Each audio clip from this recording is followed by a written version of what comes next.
कोई 70 साल पहले एक फिल्म आई थी, उसका नाम था नया दौर। आपके तो पिताजी ने नहीं देखी होगी, अपने दादाजी से पूछना कभी। बड़ी अच्छी फिल्म थी, इमोशनल फिल्म थी। इसमें लड़ाई थी एक घोड़ा गाड़ी और एक बस के बीच में, फाइट थी नई टेक्नोलॉजी और पुराने ट्रेडिशनल सिस्टम के बीच की।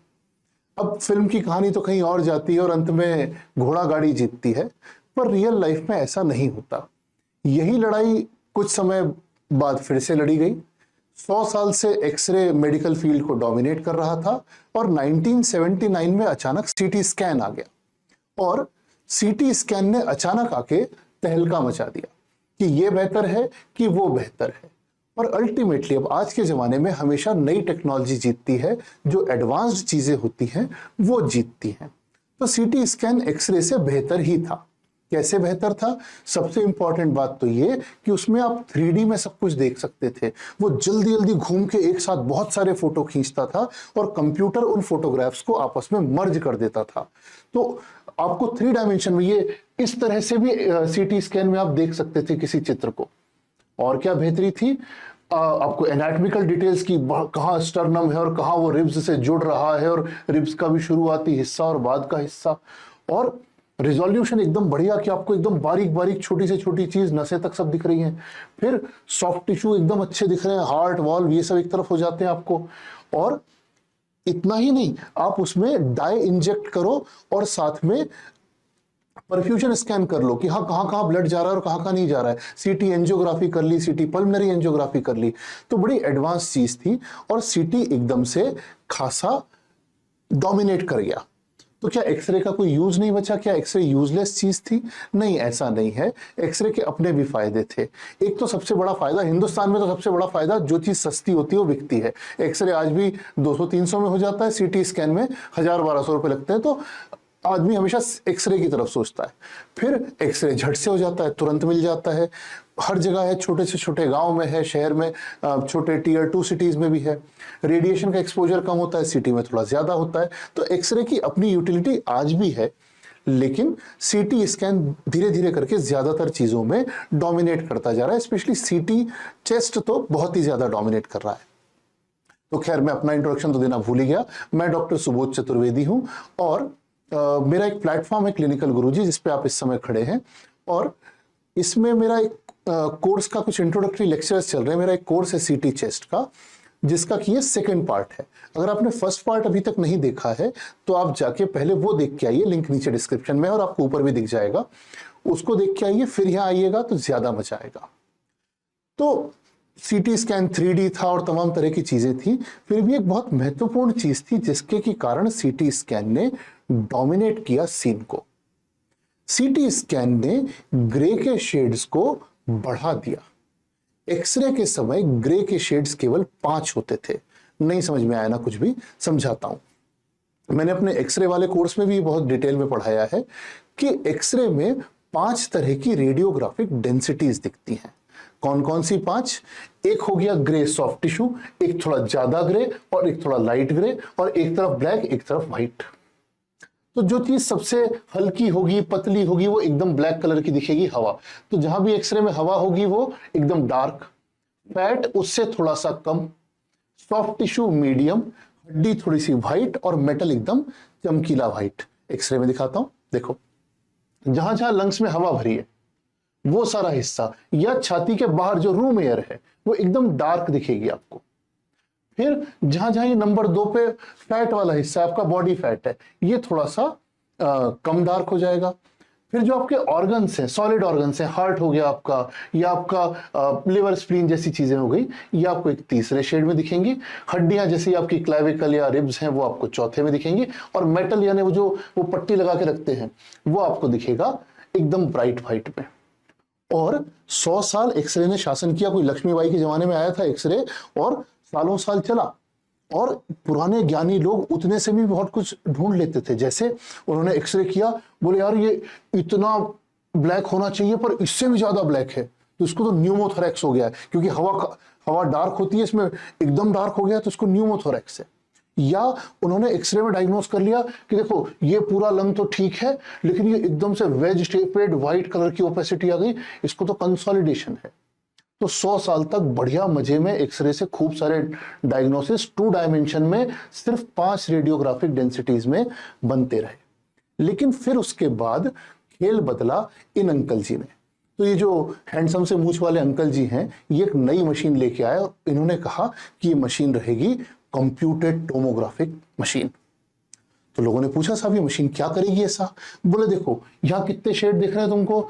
तो लोगों ने कहा साहब 5-6 दिख रहे हैं। बोले मैं इस मशीन से कंप्यूटर की सहायता से इनको 5 से 25 कर दूंगा, 25 भी नहीं, 5 से इनको 250 कर दूंगा। अच्छा कैसे? बोले देखो अब यहाँ उतने में ही तुमको 5 की जगह 250 शेड्स दिखेंगे। बोले साहब उससे फायदा क्या होगा? बोले उससे अपन क्या करेंगे, बॉडी की हर चीज को एकदम बारीक बारीक बारीक भी तोड़ देंगे। नहीं समझ में आया, कुछ समझाओ। बोले देखो सबसे न्यूट्रल चीज क्या है? लोगों ने कहा साहब सबसे न्यूट्रल चीज डिस्टिल्ड वाटर है, रंगहीन स्वादहीन गंधहीन द्रव। तो जो पानी की डेंसिटी होगी, अपन पानी पे सीटी फेंकेंगे, जो पानी की डेंसिटी होगी उसको अपन कहेंगे 0। जो पानी से भी पतला दिखेगा उसे हम कहेंगे माइनस में, हवा को एकदम कह देंगे -1000। और जो पानी से भी ज्यादा भारी चीजें होंगी उन्हें हम कहेंगे प्लस में। तो कैसे प्लस में? 100, 200, 400 जो एकदम चमकीली ब्राइट चीजें होंगी उनको हम कहेंगे 1000 में। तो एक लकीर खींची और उस लकीर पे हमने 0 पे चार्ट किया पानी को। अब पानी से जो पतली चीजें हैं जैसे फैट को उन्होंने पानी से पतला माना, डेंसिटी कम है, पानी के ऊपर तैर जाता ना। और जिसकी डेंसिटी और कम है एयर तक आते आते -1000 हो गई। और जो भारी चीजें हैं पानी से, जैसे आपका सॉफ्ट टिश्यू हुआ, जैसे आपकी बोन हुई, जैसे आपका मेटल हुआ, वो बढ़ते गए इधर 1000 तक 2000 तक भी। तो इसको हम क्या कहेंगे, क्या नापेंगे? तो उन्होंने कहा मेरा नाम है डॉक्टर हाउंसफील्ड और हम उसे कहेंगे हाउंसफील्ड यूनिट्स या HU। तो वाटर की HU हो गई 0, फैट की हो गई -100 -200, एग्जैक्ट फिट नहीं है, एक रेंज होती है हर एक चीज की। एयर की हमने मान ली -1000, हड्डी की हमने मान ली 400, कोई हड्डी 600 की हो सकती है, कोई 500 की हो सकती है, पर रफली 500-600 की रेंज में हड्डियों की आ गई। तो उन्होंने कहा कि हर चीज को हम एक हाउंसफील्ड यूनिट देंगे और उससे हम डिसाइड करेंगे कि कौन सी चीज कितनी भारी है और कौन सी चीज कितनी हल्की है, और मैं आपको कंप्यूटर पे हर चीज को अलग अलग करके दिखा दूंगा। तो लोगों ने कहा साहब ये तो बड़ा चमत्कार है। लोगों ने उनको मेडिसिन का नोबेल प्राइज दे दिया इस बात के लिए कि उन्होंने सीटी मशीन बनाई और उसमें वही एक्सरे में जो 5 चीजें दिखती थी, 5 डेंसिटी दिखती थी, उनको 250 डेंसिटीज में तोड़ दिया और हर तरह के टिश्यू को अलग अलग करके दिखा डाला। फिर उन्होंने कहा कि जब आप एक्सरे में करते हो तो आप कहते हो कि डेंसिटी बढ़ गई है, अब आप सीटी में इसको कहोगे कि एटीन्यूएशन बढ़ गया है। इसी तरह से जब आप एक्सरे में कहते हो कि डेंसिटी घट गई है, काला ज्यादा हो गया है, तो आप कहोगे कि एटीन्यूएशन डिक्रीज हो गया है। लोगों ने साहब ये सब तो ज्ञान ठीक है, हमारी जिंदगी में किस काम आएगा?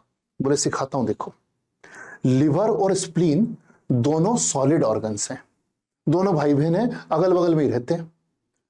तो जितनी स्प्लीन की HU में डेंसिटी होनी चाहिए उतनी ही डेंसिटी लिवर की भी होनी चाहिए HU में। लोगों ने कहा साहब बात तो सही है। तो बोले अगर आपने नापी और लिवर की डेंसिटी स्प्लीन की डेंसिटी से कम आई तो इसका क्या मतलब? लोगों ने कहा साहब लिवर पतला हो गया है। बोले पतला हो गया मतलब फैट हो गया है, फैटी लिवर हो गया है। तो बोले ऐसे ऐसे डायग्नोसिस मैं आपको निकाल के दूंगा अपने CT स्कैन से। साहब बड़ी बड़ी तो तारीफ की बात है, और क्या कर सकते हो साहब? तो और उन्हें कहा देखो ये भी सफेद है, ये भी सफेद है, लेकिन इसकी HU ज्यादा है, ये बेनाइन टाइप का कोई नोड्यूल है, कोई गोइटर वॉइटर टाइप की चीज हो सकती है। इसकी HU कम है तो हो सकता है कोई मैलिग्नेंट टाइप का ट्यूमर हो। तो बोले थायराइड के नोड्यूल में तुमको बता दूंगा कि बेनाइन है कि मैलिग्नेंट है सिर्फ HU देख के। तो इस तरह से पता चला कि साहब CT स्कैन बहुत ही डेवलप्ड है, बहुत ही एडवांस्ड है डायग्नोसिस करने में अलग अलग बीमारियों के। फिर एक आखिरी चीज उन्होंने और करी कि जो आपका कंप्यूटर है इस पे एक बार में आपने इमेज पूरी खींच ली है, पर जैसे अपन अपने टीवी में करते हैं ना कि ब्राइटनेस कंट्रास्ट कम कर लेते हैं तो कभी कोई चीज डार्क दिखने लग जाती है, कोई चीज लाइट दिखने लग जाती है, वैसे ही उन्होंने कहा कि तुम CT की मशीन में भी कर पाओगे। तो जब तुम्हें सीटी की मशीन में बाद में तुम्हें फाइनल वीडियो मिलेगा सीटी का, तुम उसको ब्राइटनेस कंट्रास्ट कम करके देख सकते हो और तुम उसमें 3 तरह की विंडो बना सकते हो। कौन कौन सी 3 तरह की विंडो? सीटी चेस्ट में उन्होंने कहा कि तुम 3 तरह की विंडो बना सकते हो।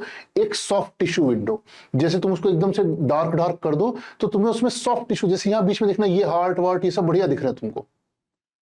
और तुम ऐसा कर सकते हो कि तुम उसकी ब्राइटनेस चेंज करो और तुम्हें हड्डियां ज्यादा चमकीली दिखने लग जाए।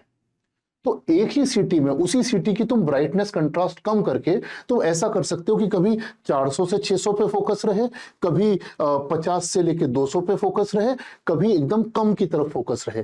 तो उसके हिसाब से तुम अपनी चॉइस के एरिया को हाईलाइट करके देख सकते हो। जैसे जो लंग्स वाली विंडो है, इसमें बाकी सारी चीजें व्हाइट दिख रही हैं, लेकिन लंग्स में तुमको एक एक बारीक बारीक लकीर, नोड्यूल सब नजर आएगा। तो ये हो गई उसी सीटी चेस्ट की लंग्स विंडो। उसी सीटी चेस्ट की तुम ब्राइटनेस कंट्रास्ट कम करो और बोन विंडो बना दो, तुम देखो तुमको हड्डियां किसी चमकीली अलग ही दिख रही हैं, बाकी ना तुमको लंग्स में कुछ समझ में आ रहा है ना हार्ट में समझ में आ रहा है।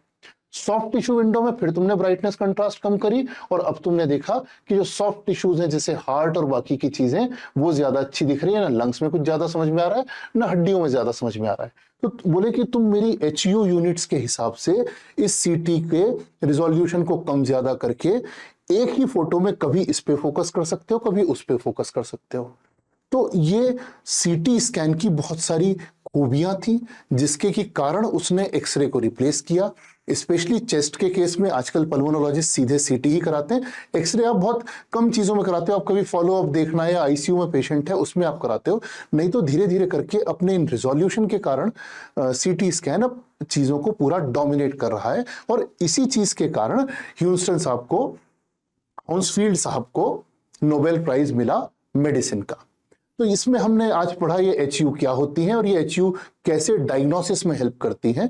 इसके आगे का अगले लेक्चर में पढ़ेंगे। अगले लेक्चर में आपसे कुछ कंट्रास्ट की बात करूंगा कि कब कंट्रास्ट कराना, कब नॉन कंट्रास्ट कराना, और इसके अलावा और भी बातें। ये मेरा चैनल है क्लिनिकल गुरुजी, आप इसको सब्सक्राइब कर सकते हो ताकि आपको अगले लेक्चर का पता चल जाए कि आ गया है। मिलेंगे अगली बार फिर से। चलिए।